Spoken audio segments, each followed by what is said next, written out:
अस्सलाम वालेकुम जी।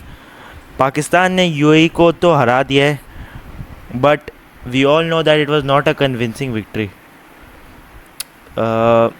चले पहले हम टॉस पे आ जाते हैं इस मैच का। ऑब्वियसली इस मैच से पहले हमें बहुत सारी ऑफ द पिच ड्रामा देखने को मिला, एज इन एंडी पाइक्रॉफ्ट, जिसको हमने मतलब आईसीसी को हमने थ्रेटन किया था कि हम एशिया कप से बाहर हो जाएंगे अगर आपने इसको नहीं निकाला, बट इसने माफ़ी मांग के हमें मना लिया। एंड मतलब सूर्य कुमार और इन सब से हमें बहुत ज़्यादा एक मतलब एक आग जली हुई थी यहाँ पर एशिया कप में, और पाकिस्तान को ये मैच जीतना बहुत ज़्यादा ज़रूरी था ताकि वो सुपर फोर्स के अंदर क्वालिफाई हो जाए। यूएई के अगेंस्ट मैच था और यूएई को बहुत ही गंदे तरीके से धोया था इंडिया ने, बट यूएई ने ओमान को काफ़ी अच्छा हराया था और उनके अगेंस्ट काफ़ी अच्छी बैटिंग की डिस्प्ले दिखाई थी। अगर हम टॉस की बात करें तो Salman Ali Agha, no sorry, the UAE captain Mohammad Waseem won the toss and had elected to bowl first as expected. Obviously मैं ये चाहता था कि पाकिस्तान पहले बॉलिंग करे और एक टोटल सेट कर दे, क्योंकि ऑब्वियसली अगर आप देखो ये जो बैटिंग फर्स्ट और अपने हिसाब से गेम चलाना, ये छोटी मोटी टीम्स के अगेंस्ट हो सकता है, but against big teams such as India you have to be very practical. और प्रैक्टिकली देखा जाए तो the only easy way to win at Dubai could be bowling first, because end में बैटिंग करना with the dew, when the ball gets wet, when the reverse swing gets out of the game completely and ball को spinners को grip नहीं मिलती, so then एक बहुत easy हो जाता है बैटिंग करना, वेयर एज बॉलिंग टीम के लिए सेकेंड इनिंग्स में काफ़ी मुश्किल होता है। बट अगर आप सलमान अली आगा का रिस्पांस देखो टॉस पे, तो उन्होंने यही कहा था कि हमें पहले बैटिंग करनी थी, जिससे हम बहुत सारे पाकिस्तानी खुश नहीं थे, because we wanted to see Salman Ali Agha bowl first in Dubai, so that हमें एक अच्छा प्रैक्टिस मिल जाए इंडिया वाले मैच के लिए कि हाँ we are ready to face this challenge of bowling first in Dubai, because हम बहुत ही टाइम से बैटिंग फर्स्ट करते हुए आ रहे हैं, मतलब ट्राई सीरीज़ में भी और अब एशिया कप में भी, और हमें चेस में इतना अच्छा इतना अच्छा एक्सपीरियंस हमें नहीं मिला हुआ था चेस में, और हमें चेस की आदत नहीं हुई थी, वेयर डिफेंस में हम लोग एक काफ़ी अच्छी टीम बने हुए थे, but we wanted to chase. But Salman Ali Agha the captain said we wanted to have a bat first, so that was a very surprising decision. अच्छा, हम प्लेइंग 11 पे भी आते हैं।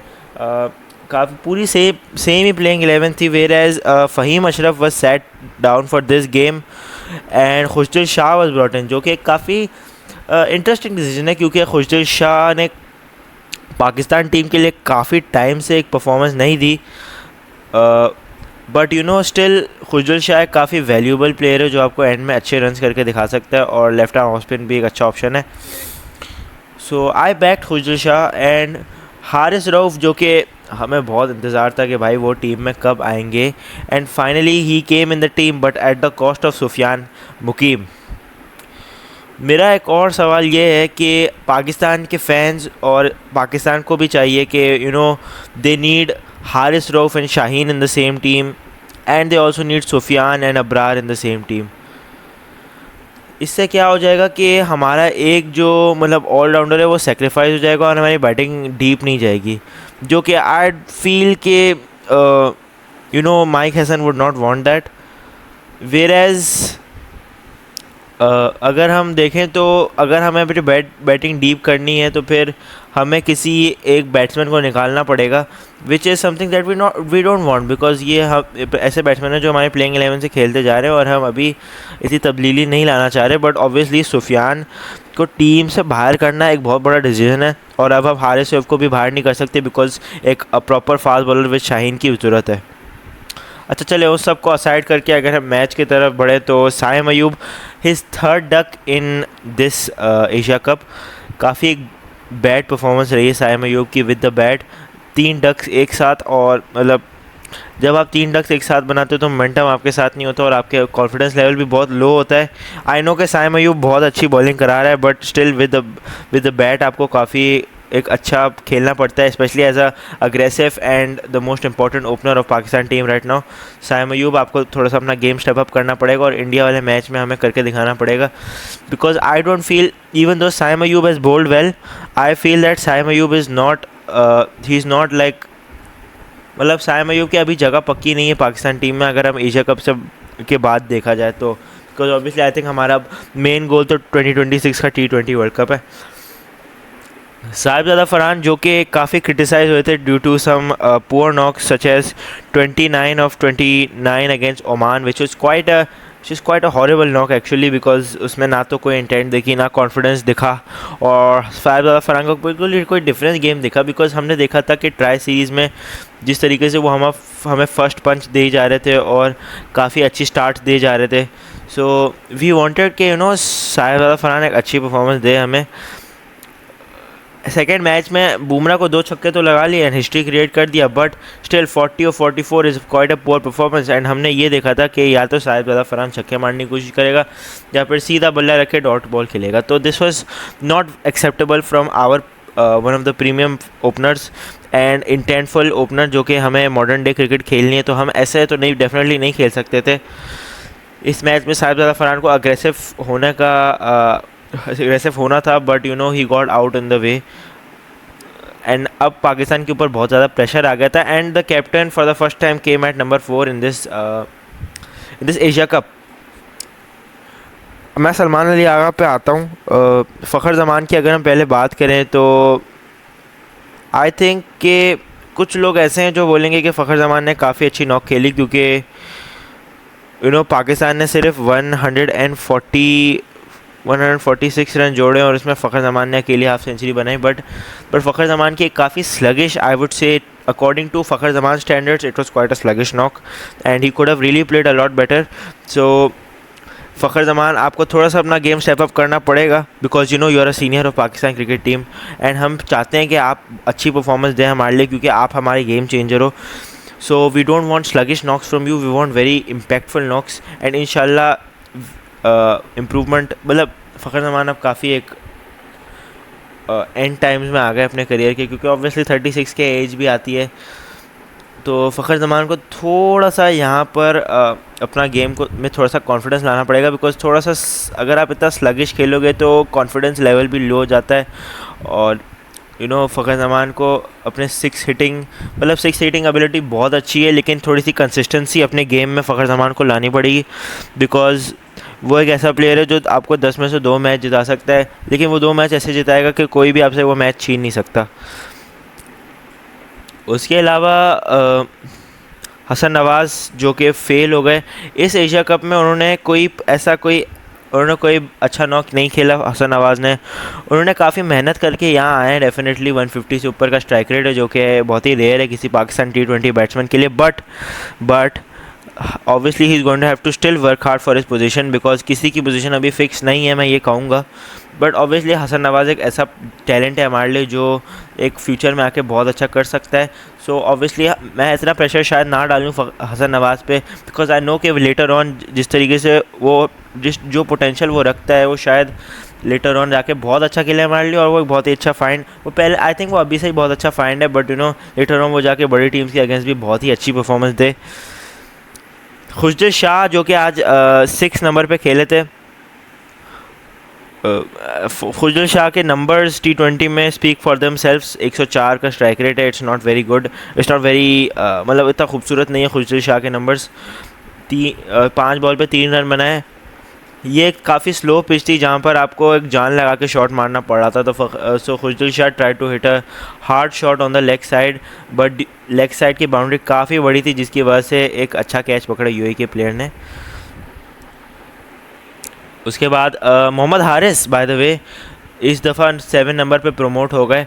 ठीक है, फ्लेक्सिबिलिटी एक अच्छी बात होती है T20 में, लेकिन इस फ्लेक्सिबिलिटी का ये मतलब नहीं है कि आप इतने बड़े टूर्नामेंट के बीचों बीच कभी उसको 3 पे, कभी 4 पे, कभी 7 पे, तो this is not a very good thing for Pakistan team, because obviously आपको एक फिक्स नंबर चाहिए होता है हर प्लेयर के लिए जिसको पता है कि उसका रोल क्या है। अब हारिस को उसका रोल कैसे पता होगा जब आप किसी मैच में उसको 3 पे खिलाओगे? 3 का रोल कोई और होता है, 7 का रोल तो मतलब आसमान ज़मीन का फ़र्क होता है नंबर 3 और नंबर 7 के रोल में। Number 7 is like Asif Ali and number 3 is like Babar Azam.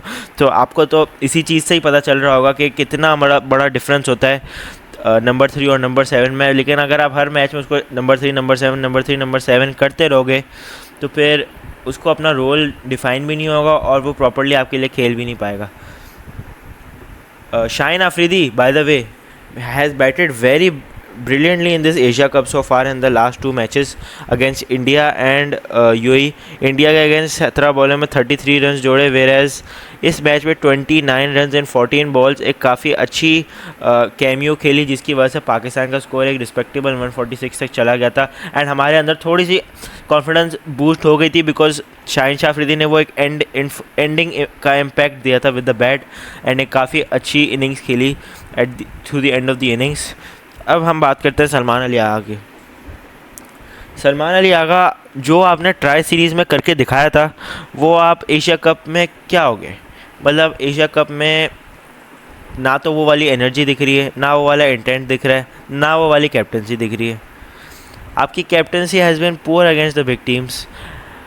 You need to really step up your game with the bat because Salman Ali Agha, मैं ये कह सकता हूँ कि ट्राई सीरीज़ में वो बहुत अच्छे थे और T20 में उनकी जगह कोई नहीं ले रहा। मैं ये अभी तक कह सकता हूँ कि उनकी जगह नहीं लेगा कोई, जब तक माइक हसन है सलमान अली आगा की जगह नहीं ले रहा कोई। But as a T20, as your national team T20 captain, you really have to step up in these important times. जब आपकी टीम 9 for 2 है, as a senior captain you have to play for your team and play a very impactful knock for your team, not a sluggish 20 of 27। एक काफ़ी sluggish knock है सलमान अली आगा की जानिब से और उनके बॉडी लैंग्वेज से ही पता चल रहा है कि मतलब ऐसा लग रहा है कि वो थोड़ा बुखार है उनको, बिकॉज यार he is not looking on that same level where he was on the tri series and a few series ago. So Salman Ali Agha कुछ अगर आपको हुआ है तो प्लीज़ चेकअप करा लीजिए। Whereas I really have trust in Salman Ali Agha as a captain and as our leader of Pakistan cricket team and T20 internationals. So Salman Ali Agha, all the best and please work on your game, man, because you know you are our Pakistan captain and we really need a good result from you. So please just work on your game a little bit. उसके बाद अगर हम UAE की बात करें तो Junaid Siddique bowled very well, जिसके who is the only UAE player with 100+ wickets. उसने 4 विकेट लिए और Simranjeet Singh with 3 wickets to his name. काफ़ी अच्छी बॉलिंग कराई और यूएई की बॉलिंग में एक पैटर्न था कि वो मतलब जोन में नहीं दे रहे थे पाकिस्तान के बैट्समैन को, वो काफ़ी वाइड बॉल दे रहे थे ताकि उनको फैच करना पड़ा था और उसकी वजह से काफ़ी एक विकेट्स भी मिली थी वाइड बॉल से। सलमान अली आगा, फ़खर जमान एंड इन लोगों की विकेट्स मिली थी। सो ये काफ़ी अच्छी स्ट्रेटजी थी यूएई की जानिब से। और फिर पाकिस्तान वाज रिस्ट्रिक्टेड टू 146। उसके बाद यूएई आती है बैटिंग करने। ड्यू का फैक्टर ऐसा नहीं लग रहा था कि ड्यू आया था, it look more like a sweat because you know अगर आपने सेकंड इनिंग्स देखा हो तो आपको ये पता होगा कि स्पिनर्स की बॉल स्पिन हो रही थी और ग्रिप भी हो रही थी एंड फास्ट बॉलर्स की बॉल में थोड़ा सा स्विंग आ रहा था। सो ड्यू इस मैच में इतना नहीं आया, बट आप हर मैच में ऐसा मतलब नहीं ले सकते रिस्क। सलमान अली आगा आपको थोड़ा सा मतलब प्रैक्टिकल होना पड़ेगा as a captain against the big teams as well because you can not always win by batting first and depending on your spin bowling. I think it will definitely work against teams like UAE and Oman, but against teams like India, Australia and you know these big teams, I think you have to be a little bit more practical. बहरहाल शाहीन शाह अफरीदी ने 1 wicket ली start में और उसके बाद से हमारे spinners काम कर गए। Abrar Ahmed bowl beautifully, Saim Ayub once again with that opening wicket. And एक फ़नी स्टैट बताता हूँ आपको कि साइम अयूब के इस टूर्नामेंट में 6 विकेटें हैं और 0 रन है। 6-0 या समझ जाओ guys. And you know it was a good bowling performance from Pakistan again. I would say that bowling ने काफ़ी ज़्यादा हमें बचा लिया because you know ये काफ़ी बड़ी बेइज्जती हो जाती है अगर पाकिस्तान हार जाती है। बिकॉज देखो अगर आप टूर्नामेंट बॉयकॉट नहीं करते, मतलब अगर आप थ्रेटन करते हो कि हम टूर्नामेंट बॉयकॉट करेंगे और फिर उसके बाद एक बड़ी टीम से बदला लोगे जो आपके आर्च राइवल है और उससे पहले एक छोटी टीम से हार के टूर्नामेंट से पहले ही बाहर हो जाते हो, तो फिर ये बहुत ही बड़ी बेइज्जती की बात हो जाती है पाकिस्तान के लिए कि वो इंडिया को 21 से खेलने से पहले ही वो यूएई से बाहर हो जाते हैं। तो ये काफ़ी एक बड़ी बेइज्जती हो जाती है पाकिस्तान के लिए। But the bowlers and specially the spinners came in clutch and Haris Rauf ने भी 1-2 विकेट की स्पेल ले ली and we need Haris Rauf to come back in that form and we need Haris Rauf to bowl crucial overs because in the big games against because super 4 में तो obviously आपको Oman Hong Kong वाली team नहीं मिलेंगी, आपको श्रीलंका, अफगानिस्तान, इंडिया जैसी टीम्स मिलेंगी। सो you need a good fast bowler to pair up with Shaheen Shah Afridi. So Haris Rauf is your perfect guy. So guys, Pakistan has qualified for the Super Fours just about, surviving against UAE. So UAE का tournament यहीं तमाम हो जाता है Asia cup का, और पाकिस्तान आगे निकल जाती है for the super force of the Asia cup. बड़ा मैच है हमारा 21 को इंडिया के अगेंस्ट संडे को, और उसकी भी प्रीव्यू इस चैनल पे आएगा इंशाल्लाह, आप उसके वेट करना. तो guys, hopefully you liked my video. अगर आपको वीडियो अच्छी लगी हो तो प्लीज़ लाइक करें, सब्सक्राइब करें, बेल आइकन दबाएं ताकि आपको लेटेस्ट वीडियोस की नोटिफिकेशन जल्द से जल्द मिल जाए. और कैप्टन सलमान अली यादव को सपोर्ट करते रहिए और पाकिस्तान टीम को सपोर्ट करते रहिए, क्योंकि सपोर्ट की बहुत ज़्यादा ज़रूरत है और हमें इंडिया को हराना पड़ेगा 21 को. हमें वो बदला चाहिए आगा जी, हमें बदला चाहिए. So thank you so much for watching my video. Take care. अल्लाह हाफिज़.